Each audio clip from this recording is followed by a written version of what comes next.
best advice I can give you came from a wealthy friend of mine who said, if it's easy, do it easy. If it's hard, do it hard. Just get it done. Shortly put, I'll do it or die. See, that's powerful. That could be the day that turns your life around. The world has a strange way of stepping aside when somebody says, I'll do it or die. The man says, I will climb the mountain.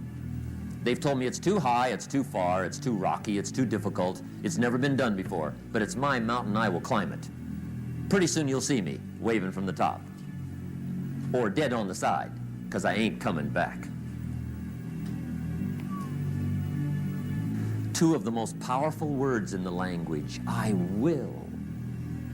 Benjamin Disraeli once said, nothing can resist a human will that will stake even its existence on the extent of its purpose.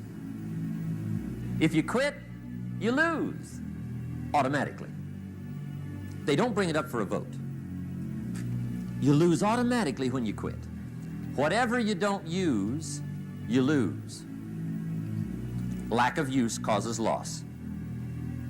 Ambition, unused, declines. Strong feelings, unused, diminish.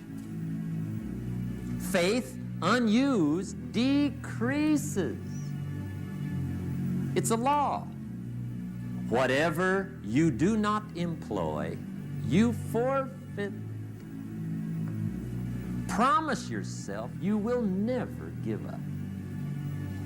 I asked the kids, how long should a baby try to learn how to walk? How long? How long would you give your average baby before you shut him off? How long? See, any mother in the world would say, you're crazy. My baby's going to keep trying until it learns how to walk. What a magic formula. Now let me show you what triggers all emotions into activity that brings results. Action. Finally, you must do something about how you feel. Commit an act that says, I've had it. And whether you've had it with something small or something major, the day you can say, I've had it, may not be the day it ends, but the day it begins. I've had it with lying and being broke. The man's finally had it with mediocrity. He's had it with being a loser. He's finally had it with those awful sick feelings inside, knowing his wife is at the grocery store looking at 2 cans of beans, one marked 37 cents, one marked 39 cents, and the guy sick inside knows his wife's going to buy the 37-cent can, and she doesn't even like the brand.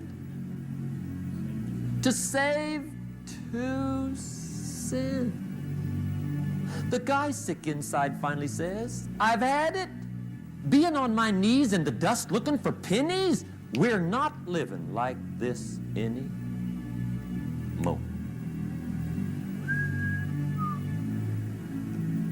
Could be the day that turns your life around. The day you can say, I've had it. Make sure you always have a game plan to match your wishes. Otherwise, they will always be wishes. You may not be able to do all you find out, but you should find out all you can do. Jesus, the master teacher, said, don't just be listeners, be doers. The world admires the doers. Another Bible phrase says, faith without action is useless. Some people these days are big on affirmations. You've got to be very careful of affirmations. There's a thin line between faith and folly. The best clue I can give you on affirmations is this. Affirmation without discipline is the beginning of delusion. And there's nothing worse than delusion. The guy keeps walking west looking for the sunrise. I mean, delusion is bad.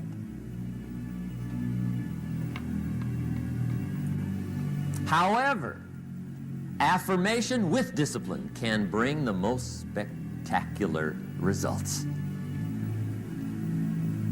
Let me give you 4 questions to take home when we're finished. These are called questions to ponder. First question is one of the major questions of the world. Why? Why should you try? Why read that many books? Why go that far? Why earn that much? Why share that much? Why learn all that? Why get up that early? Why put yourself through that much? Why try for all that? Good question. Why? One of the best answers to why is the second question, why not? What else are you going to do with your life? Why not see how many books you can read, how far you can go, how much you can earn, how many friends you can make, how many things you can accomplish, how far you can go and what you can see, how much personality you can develop, influence you can have? Why not? You got to stay here till you go. Why not? The third question is, why not you? Why not you? Some people have done so well, they get to go, they get to see it all, they get to do it, they get to be there. Why not you? Some people have done the most incredible things with limited start. They get to have it, they get to enjoy it. Why not you? Why not you watching the morning mist rise over the mountains of Scotland? Why not you? You got to drink in an Arizona sunset.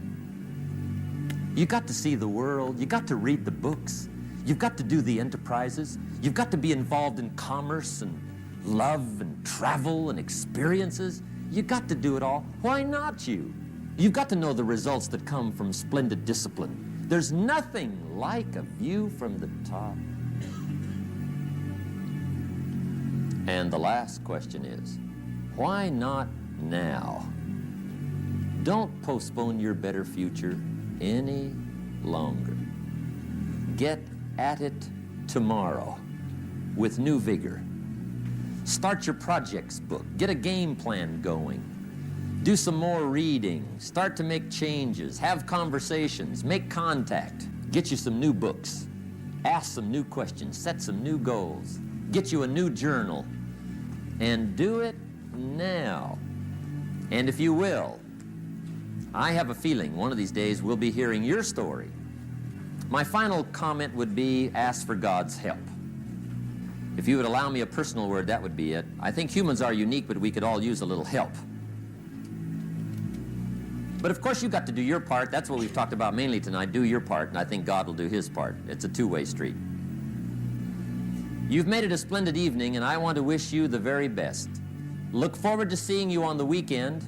Make sure we get the little white slip of paper, and let's be in touch. I wish you the best. Good night. God bless. Thank you. Thank you. Appreciate it. Thank you.